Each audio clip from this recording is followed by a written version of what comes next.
नमस्कार, मैं कुसुम, आप देख रहे हैं खबर हरपन न्यूज। आइए नजर डालते हैं आज की कुछ खास सुर्खियों की ओर। रेत माफियाओं ने रेत से भरे ट्रैक्टर से 3 बाइक सवारों को कुचला। परिजनों का रो रो कर कैलारस के थाने पर हुआ बुरा हाल।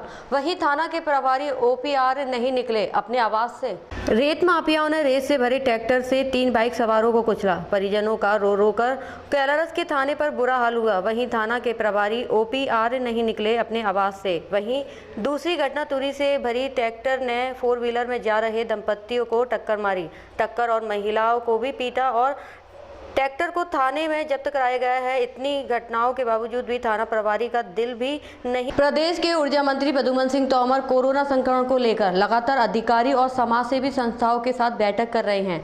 इस महामारी के बढ़ते प्रकोप के बीच किस तरह से आम लोगों को उनके राशन से लेकर दवाइयों की आपूर्ति उपलब्ध कराई जाएगी। ग्वालियर प्रदेश के ऊर्जा मंत्री प्रद्युम्न सिंह तोमर कोरोना संक्रमण को लेकर लगातार अधिकारी और समाज सेवी संस्थाओं के साथ बैठक कर रहे हैं। इस महामारी के बढ़ते प्रकोप के बीच किस तरह से आम लोगों को उनके राशन से लेकर दवाइयों की आपूर्ति उपलब्ध कराई जाए, इसको लेकर रविवार को मुरार वीआईपी सर्किट हाउस में एक बैठक में तय किया गया कि निजी समाजसेवी संस्थाएं जो इस पुनीत कार्य में आगे आकर अपना हाथ बटाना चाहती हैं, वह प्रशासन के साथ मिलकर इस मुश्किल दौर में लोगों की मदद करें। इसके लिए निरंतर समाजसेवी लोगों और संस्थाओं से बैठक चलती रहेगी और उनसे सहयोग लिया जाता रहेगा। रविवार को उपनगर मुरार के वीआईपी सर्किट हाउस में ऊर्जा मंत्री प्रद्युम्न सिंह तोमर, विवेक नारायण सेजवलकर, संभागीय आयुक्त आशीष सक्सेना, कलेक्टर कौशलेन्द्र विक्रम सिंह तथा अन्य जनप्रतिनिधियों ने इस महामारी के दौर में सरकारी संस्थाओं के अलावा निजी समाजसेवी संस्थाओं और सहयोग करने के लिए आगे आने वाले लोगों से बढ़ चढ़कर हिस्सा लेने की अपील की। ऊर्जा मंत्री का कहना है कि इस महामारी के दौरान लोगों को राशन से लेकर दवाइयां तक उपलब्ध हो, इसके प्रयास किए जा रहे हैं। उन्होंने यह भी कहा कि अस्पताल में बिस्तर, रेमडेसिविर इंजेक्शन सहित अन्य दवाइयों की कमी नहीं है, लेकिन इलाज के लिए लोगों को भटकना नहीं पड़ेगा, यह सुनिश्चित किया जा रहा है। इसलिए लगातार बैठक का दौर जारी है। उन्होंने बताया कि जिस तरह से कुछ निजी अस्पताल ने अपने यहाँ कोरोना संक्रमित मरीजों को रखने और उनका इलाज करने के निस्वार्थ भाव से सहमति दी है, वह वाकई काबिले तारीफ है। इसी तरह समाज के अन्य लोगों से भी आगे आकर प्रशासन की मदद करने की अपील की जा रही है। उन्होंने कहा है कि अभी कुछ समाज सेवी संस्थाओं के प्रतिनिधियों को बुलाया गया है, अगले दौर में कुछ और लोगों को बुलाया जाएगा। एक साथ सभी लोगों को बुलाना संभव नहीं है कि संक्रमण के दौर में चुनिंदा लोगों से ही बातचीत करके बीच का रास्ता निकाला जाएगा। शहर के हम सभी लोगों ने बैठ के आपस में चर्चा की है कि शहर में जो कोरोना वायरस महामारी इस समय जो फैली हुई है, इससे हम किस तरीके से हम लोग शहर स्वयं और शहर के आमजन को बचा सकें, और उसके लिए हम सब एकजुट होकर के सेवा के लिए तत्पर हैं। सभी सामाजिक संस्थाएं, उसमें तमाम सामाजिक संस्थाओं ने हिस्सेदारी अदा की है और व्यक्तिगत उन्होंने अगर जिसको जैसी ज़रूरतें होंगी समय के हिसाब से उनमें अपना वो पूरा योगदान देंगे और योगदान के लिए तैयार हैं। और जन जागरण अभियान चलाएंगे कि हमको मास्क लगाना है, 2 गज की दूरी रखना है, और जो ऐसे गरीब लोग जो अगर भोजन की व्यवस्था नहीं है तो उनके लिए भी व्यवस्थाएं की जा रही हैं। ये सब चीज़ों पे आज विचार विमर्श हुआ है। कुछ संस्थाओं से आग्रह किया गया है कि होम आइसोलेशन बेड, तो अभी जिस तरीके से कई संस्थाएं वो व्यवस्था करने को भी तैयार हुई हैं, तो ये सब व्यवस्थाएं जैसी जैसी ज़रूरत पड़ेगी उसका क्रियान्वयन होगा। इसके लिए लोगों से चर्चाएं हैं और ये चर्चाएं निरंतर जारी रहेंगी। आज ग्रुप वाइज को भीड़ नहीं बुला सकते हैं, ग्रुप वाइज सभी लोगों से बुला के शहर में चर्चा की जाएगी। सामाजिक संस्थाओं से, हमारी जो राजनीतिक संस्थाएं हैं उनके लोगों से, राजनीतिक लोगों से भी बात की जा रही है और सबसे चर्चा के बाद शहर के किसी भी व्यक्ति को इलाज के अभाव में ना मरे, ये जिम्मेदारी हम सब लोग सामूहिक रूप से तय करते हैं। दतिया जिले के भांडी तहसील में पंचायत सचिव आनंद दांगी ग्राम रोजगार सहायक को महज आई कार्ड न होने के कारण ऐसी मारपीट की गई कि युवक के हाथ में आई चोटें। दतिया जिले की भांडी तहसील में पंचायत सचिव आनंद दांगी ग्राम रोजगार सहायक के महज आई कार्ड न होने के कारण ऐसी मारपीट की गई कि युवक के हाथ में आई चोटें। पहले भी हेमंत रायकवार का पैर जलाने के मामले में चर्चित रही भांडेर की पुलिस। क्या कोरोना कर्फ्यू के नाम पर पुलिस निकाल रही है अपनी बारात? सूत्रों से मिली जानकारी के अनुसार आई कार्ड न होने के कारण पंचायत सचिव पर इस प्रकार लाठी मारी गई कि हाथ टूट गया। क्या इस प्रकार के बलपूर्वक कार्रवाई के द्वारा लोगों में डर बिठाया जा रहा है पुलिस द्वारा?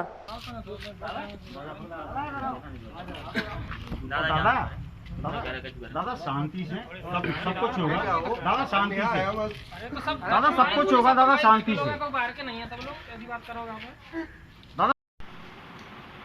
राष्ट्र जो घटनाक्रम घटित हुआ है पंचायत कर्मचारी के साथ में जो मारपीट का मामला सामने आया तो उस मामले में आपको रखकर जानना चाहिए क्या है मामला?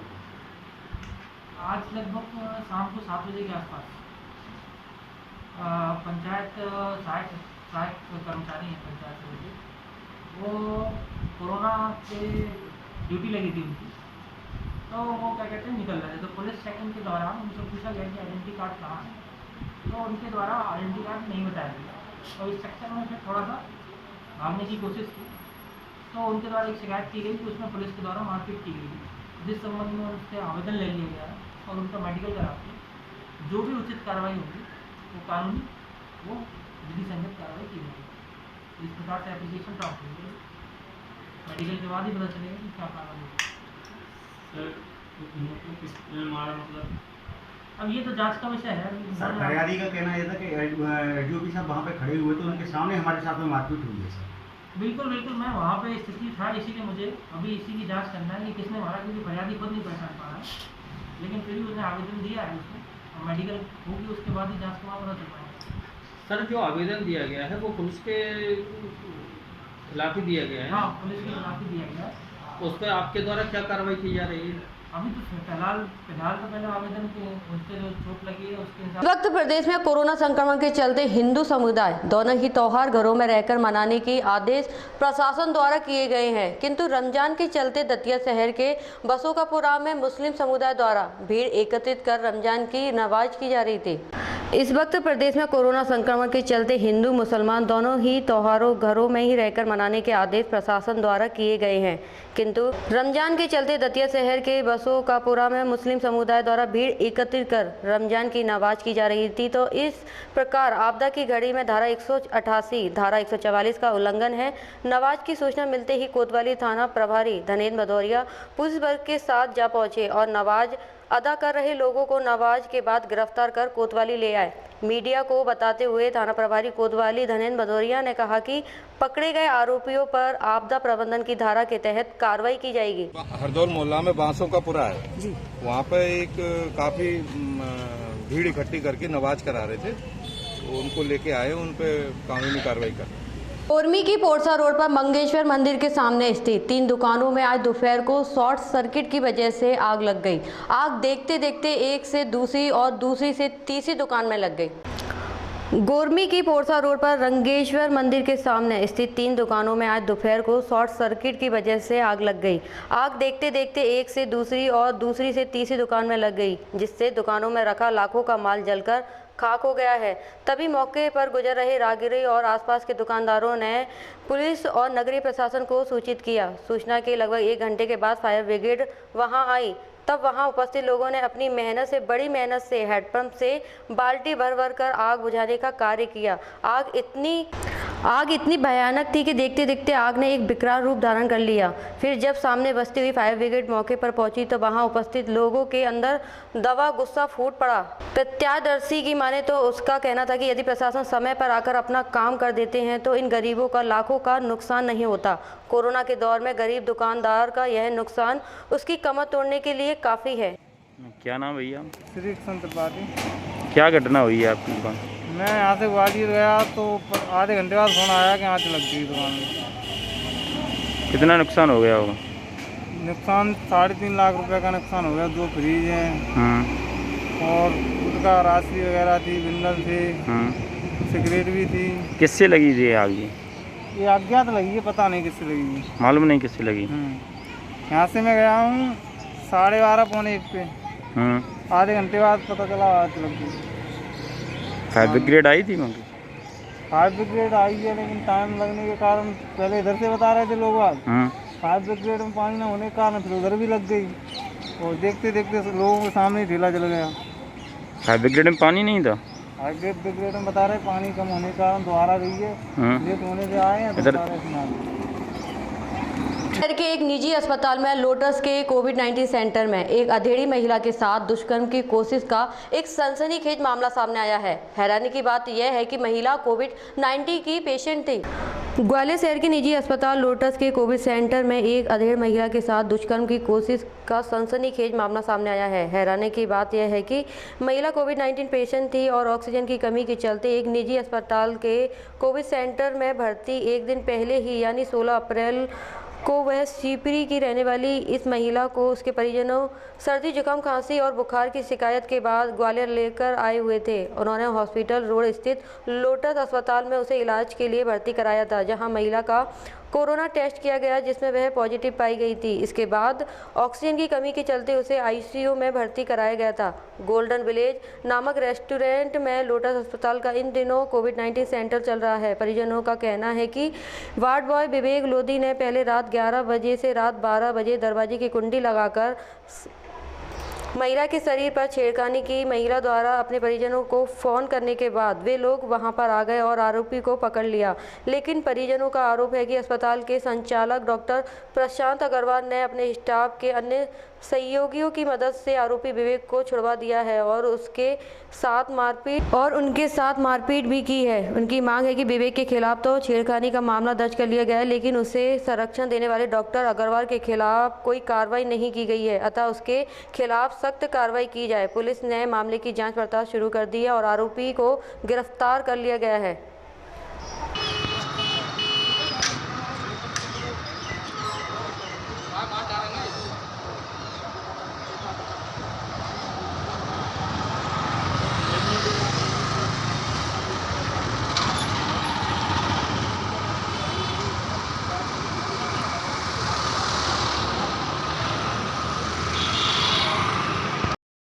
क्या पूरा मामला है, क्या घटना हुई है? देखिए, मेरे छोटे भाई की पत्नी कोरोना पॉजिटिव थी। उसको हम शिवपुरी से 16 तारीख को लेकर इस लोटस हॉस्पिटल में लेकर आए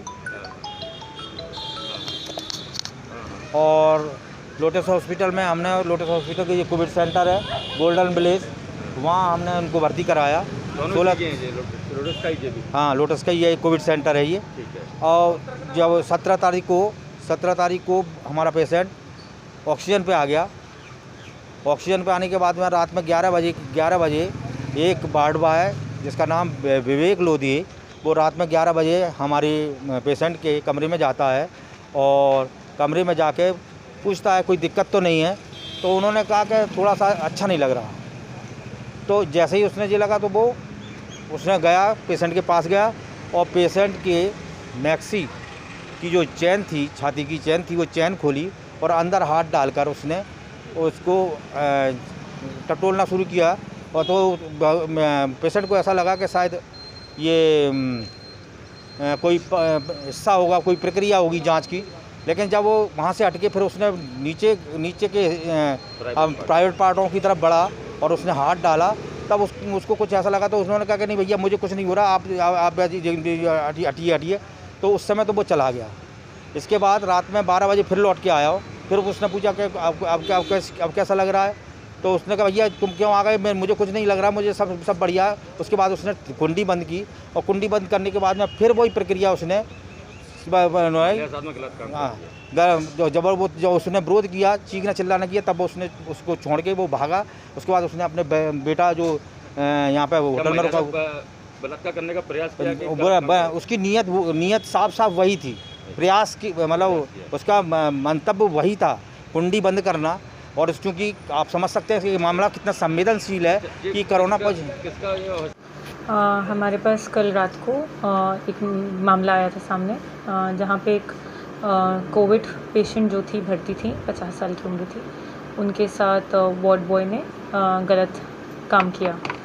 इस मैटर की गंभीरता को देखते हुए टीआई सीएसपी में घटनास्थल पे पहुंचे रात को और उनसे बात की, घटना कार्यक्रम को सब समझा और त्वरित कार्रवाई करते हुए हमने आरोपी को भी पकड़ा। मैम कौन से हॉस्पिटल का मामला है, कौन था ये आरोपी, क्या करता है?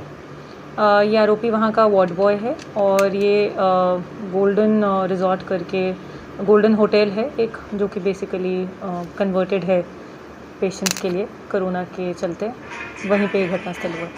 मैम परिजनों ने आरोप लगाया है कि डॉक्टर ने बोला है कि अगर तुम्हें रिपोर्ट करी तुमने अफेयर कराई तो उनका इलाज नहीं करने देंगे, ऐसा भी उन्होंने आरोप लगाया। ऐसा मेरे सामने कुछ नहीं आया है और अगर कुछ ऐसा सामने आता है तो देखेंगे। ग्वालियर में कोरोना कर्फ्यू के दौरान बदमाशों के हौसले इतने बुलंद हो गए हैं कि दिन दहाड़े एक विकलांग युवक की घर के बाहर गोली मारकर हत्या कर दी गई।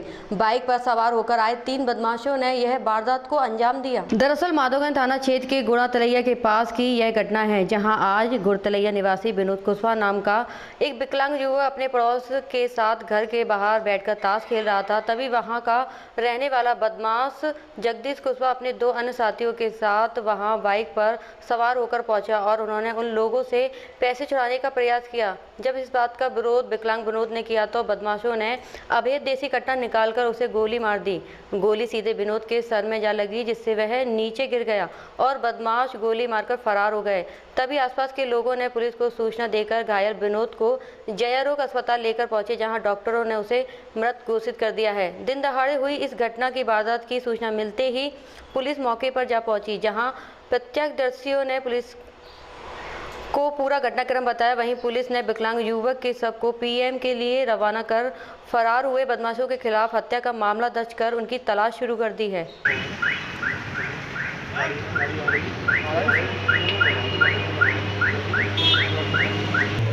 उसने भी ऐसे देखा डरा हुआ, तुरंत फोन लगाया। नहीं, वहाँ जो 4 जने थे ना उनने देखा था, 9 गए थे। एक जीतू है, प्रमोद है। वो 3 बंदे आए हुए थे बाइक पे, ये लोग बैठे हुए थे। ये लोग आपस में बहसाबाजी हुई, इन लोगों ने देखा नहीं, उन लोगों ने गोली फायर कर दी। गोली फायर करने के बाद बाइक पे बैठे फरार हो गए वहाँ से। तो गोली फायर किस पे की थी? मेरे मामा के लड़के पे। क्या नाम है उनका? उनका वो क्या नाम है, विनोद भाई साहब उनका। अच्छा, तो ये क्या मतलब क्या कर रहे थे? ये बैठे हुए थे वहाँ। विकलांग है? हाँ विकलांग है ये सर। तो ये क्या किसी का कोई विवाद हुआ था? कोई विवाद नहीं था इनका। किसी से विवाद हो? नहीं, उन लोगों का था, मगर भैया का नहीं था। उन लोगों किससे विवाद था?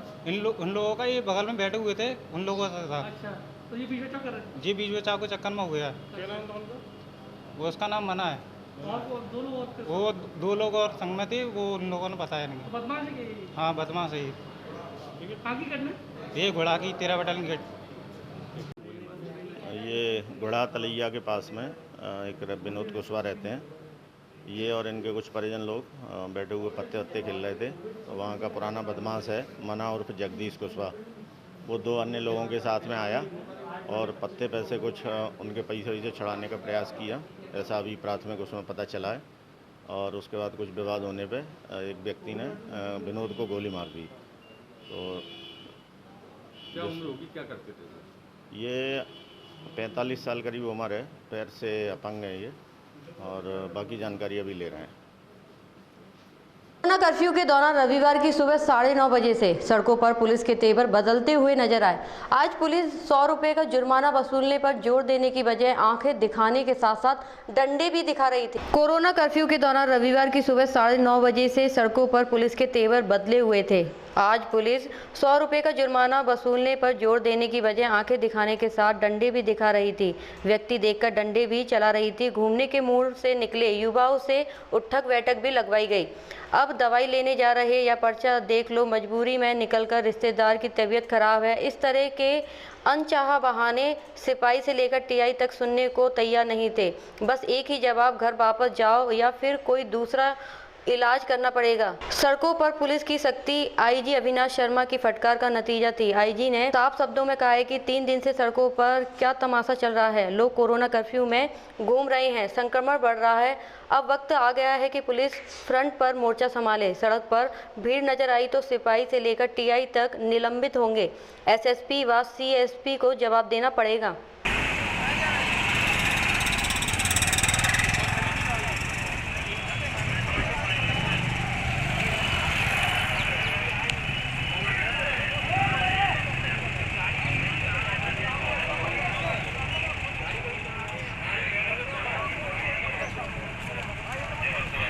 थाने में गरीब मजदूर असहाय लोगों के साथ नहीं हो रहा न्याय। अपनी फरियाद लेकर जाने वाले लोगों से चाय पानी के लिए मांगी जा रही है रिश्वत, नहीं हो रही कोई भी कार्रवाई। देखिए यह वीडियो। हाँ बाबा, क्या घटना है थाने में, क्या है? बाबा जी 7:30 बजे मेरी लड़की घर से गई है और बाबू जी कहीं पता नहीं चला। मैं थाने में 3 चक्कर काटे, कोई सुनवाई नहीं हुई। पुलिस वाले क्या कह रहे हैं? पुलिस वाले कह रहे थे कभी चाय नहीं है, अभी दीवानी नहीं है, अभी दरोगा नहीं है, अभी मैडम नहीं है, कोई नहीं है। मैं लौट के चला आया बाबू जी 3 दिन बाद। अब कहीं पता चला कि नहीं चला? साहब कोई पता नहीं चला। पुलिस वाले क्या कह रहे हैं? पुलिस वाले कह रहे हैं कि अभी गांव जाओ और अपनी जगहवारी करो, तुमको कहाँ किसी की शक है क्या है। तो मैं बाबू जी गया, मेरे को कोई कहीं नहीं मिला। उसके बाद में मैंने 181 लगाया तो साहब मेरे पास सवेरे फोन आ गया। जबरन कटवाई 181 जबरदस्ती काटो इसको? नहीं मेरी बात सुनो, मैं साहब सवेरे गया तो मेरे फोन आया, जैसे गया मुझसे बोले आप 10 बजे आना। मैं 10 बजे गया, बोले आप चाय साहब नहीं बैठे हुए हैं और आपका काम हो जाएगा, लेकिन कोई काम नहीं हुआ। उसके बाद में साहब एक लड़के को ले गया, राम सिंह के लड़के को ले गया था। उसके लड़के ने FIR कटाई। जब साहब मेरे को FIR दे दी और मैंने कही कि 181 का फोन खत्म करवाओ और मोबाइल दोनों लेके आओ, जब तुम्हारी सुनवाई होगी। तो मैं ठीक है साहब, दोनों मोबाइल मैंने उनके पास हाजिर कर दिए। तो आपकी बच्ची ढूंढवाने के लिए कोई पैसे मांगे गए? नहीं साहब, चाय पानी के लिए खर्चे मांग रहे थे, मेरे तो थे नहीं, मैं कहाँ से देता। मैं अपनी कुड़ियों में गुजर कर रहा हूँ, मेरी गुजर ही नहीं हुई तो मैं पैसे कहाँ से देता। जी जी, मजदूर आदमी हूँ।